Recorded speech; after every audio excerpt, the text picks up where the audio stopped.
When it comes to how your health data is used, read the fine print. I'm Tonya Hall for ZDNet and Tech Republic, and joining me is Jonathan Lomurro, partner at Lomurro Law. Welcome, Jonathan. Welcome. Pleasure. Good to be here. Thank you. What are your legal specialties? Sure. So I'm a medical malpractice attorney. I represent patients that have been injured in cases. I also have a specialty looking into audit trails, electronic health records, and the details really behind the printed records. We use health apps, fitness trackers, sleep monitors. We send our DNA off to learn where we came from. My doctor offers data privacy from HIPAA, but the digital health activity companies aren't bound by those same laws, are they? Well, it was fascinating in this regard. If they team up with a physician or your doctor says, hey, this will help you track or be healthier, let me know what's going on with your weight, your heart rates, whatever's going on, then they do become part of a subpart of HIPAA under the HIPAA privacy covered entities, which is called a business associate. So that's going to be the blurred line that's going to go under the HIPAA laws. You also have, but it's not just they can run rampant. You also have, if they go into FDA, meaning that they get the approval like the Apple Watch or some of the others, we're going to run under the FDA guidance, which has the protections put into those electronic records as well. The interesting thing is we always look at HIPAA like it's this big shield for individuals, and it's not actually as strong as some believe, which is one of the worries.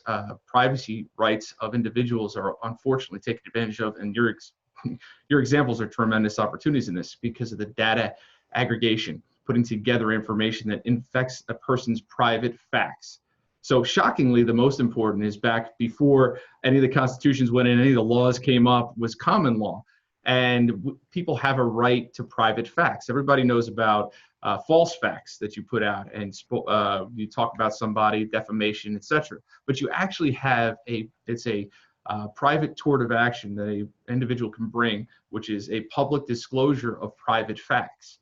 So imagine you have you're on Google and you're searching for a particular disease that you have, and they've now tracked down the ability to say, all right, more likely than not, this person has this particular disease. Let's hit them with advertisement on that realm. All of a sudden, every time, let's say your spouse goes on and says, why are there ads coming up for HIV? Why are there ads coming up for medication to deal with your chronic X or Y? Now they've kind of exposed you in a very close realm to violating your individual common law rights of privacy, because even if HIPAA doesn't apply, you still have that protection. So the question becomes, where's this blurred line now that the technology has gone further than the statutory laws that were created? I know that we just had the Cures Act and the new interoperability laws that just went into play that are, I think you got till May of 2019 to comment on about how far into the electronics you can go to monitor. And one of those things is they're pulling out patient access to the underlying metadata, which I find very useful for patients and scary for the world. What is the Cures Act, and what role will it play in this whole mix? So the Cures Act is the 21st Century Cures Act. It's a good and bad thing for patients, as most laws are, one of which was preempting devices from certain regulations and lawsuits. But the side that's really more important is the interoperability. Like you could walk into your doctor, get everything on a USB, walk out with it, go to your next doctor, and have everything perfect. Right now, doctors aren't talking to each other. Hospitals aren't talking to the local practitioners. They're faxing records, and you can't read half the faxes. So the concept is that everybody can open the same record and see the same thing on each computer. DICOMs, which are the film version of that for any radiology, has been doing this for a decade. But why we can't get that up to AHR is part of the problem. And they forced this upon everybody back when the HITECH Act went in during the bailout. And when they did that, it kind of said, all right, we're going to pay you to switch. And now if you don't do that, we will penalize you for not switching. So it kind of quickly rolled out with only a few providers and very little in the capitalistic society of wanting to share, because company A is not going to want to do business with company B unless you pay to transfer the items. And that's the last thing a patient needs, is to deal with a intercompany squabble. How are insurance companies, financial institutions, and governments potentially using aggregated health device data and reassociating it maybe back to the specific individuals?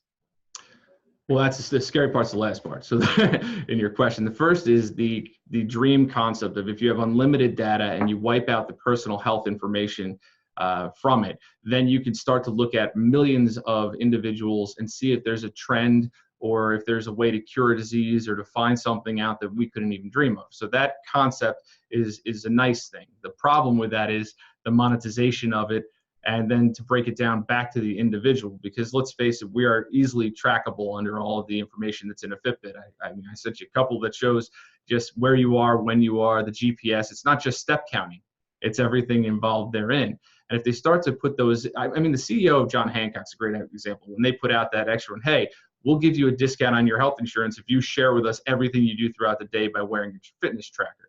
I mean, that is just like when you put the USB into your car and they're going to track how you're driving. The worry I always have for individuals is it looks like a good thing at first. It's a penalized versus incentivized move to switch over, but then they have access to all of it. Do they start writing clauses in with it? If you don't take X steps, we're not covering you. If you have this health thing, we're going to cut off this particular treatment aspect. Or because of the actions that you're doing, we know that you're really smoking pot in your spare time, and that is affecting your health, and therefore we're going to cut off certain treatments, or you're not going to be eligible for transplants. So down the line, it is because of his quote, which I believe I even wrote down, the longer people live, the more money we make. Well, on this flip side is if you know the person's going to die early, and then why are you going to cover everything? And that's a dangerous aspect. And who's to be in charge of the morals of these insurance companies who are already cutting off coverage left and right more and more, and who's going to monitor it? Is there a way for me to know if my insurance rates were based on data originating from my smartwatch, for example? It would be tough at this juncture. I don't have any laws that I'm aware of where they would have to disclose to you all of that information. But to be honest, the insurance companies are already taking a ton. If you want life insurance, and they're taking your blood and they're going to examination, they're going to go into certain health records. Like, I have cancer, so therefore I can't get certain life insurance. To get other different types of medications, I'm going to be excluded. And then, of course, you have the current lawsuits that are going with the Trump administration challenging the pre-existing conditions. Now, whether that stays or goes or there's an alternative, that's always up in the air. But those kind of things are very dangerous for a person. And if you then look at these Fitbits and the information, what if they learn a pre-existing condition that you're not aware of? Do they have an obligation? In New Jersey, they do. If they have an obligation that they know that there's something new that nobody knows about, they have to contact you and tell you that you have this pre-existing condition or something to treat.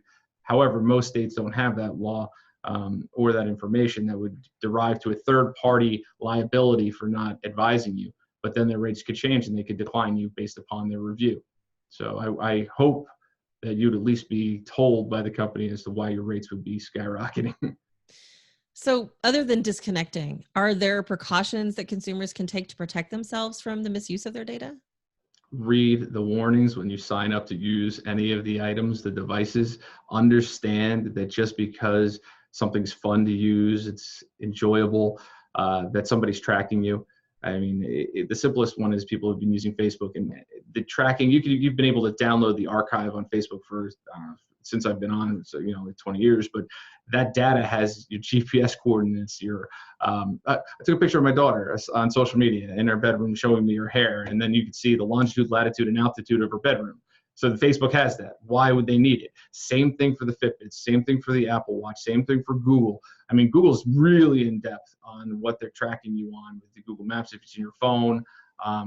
All of it is traceable, easy to look at. People have always had the ability to see what they're tracking and haven't made the change to protect themselves, because we like to believe, or we don't know first that they're doing it. And then once you know, you like to believe it's not going to a third party for what you're talking about for bad purposes. How you stop it is going to really, I think, take legislation. And to get there, you'd have to understand technology. And I don't know if you saw the last hearings, but many of those sitting in that room were not quite technologically savvy as your viewers are.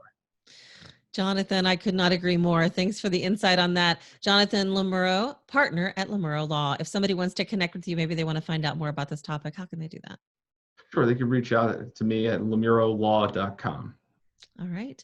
And if you guys want to find more of my interviews, you can do that right here on ZDNet or Tech Republic, or go to my website, tonyahall.net. Thanks for watching.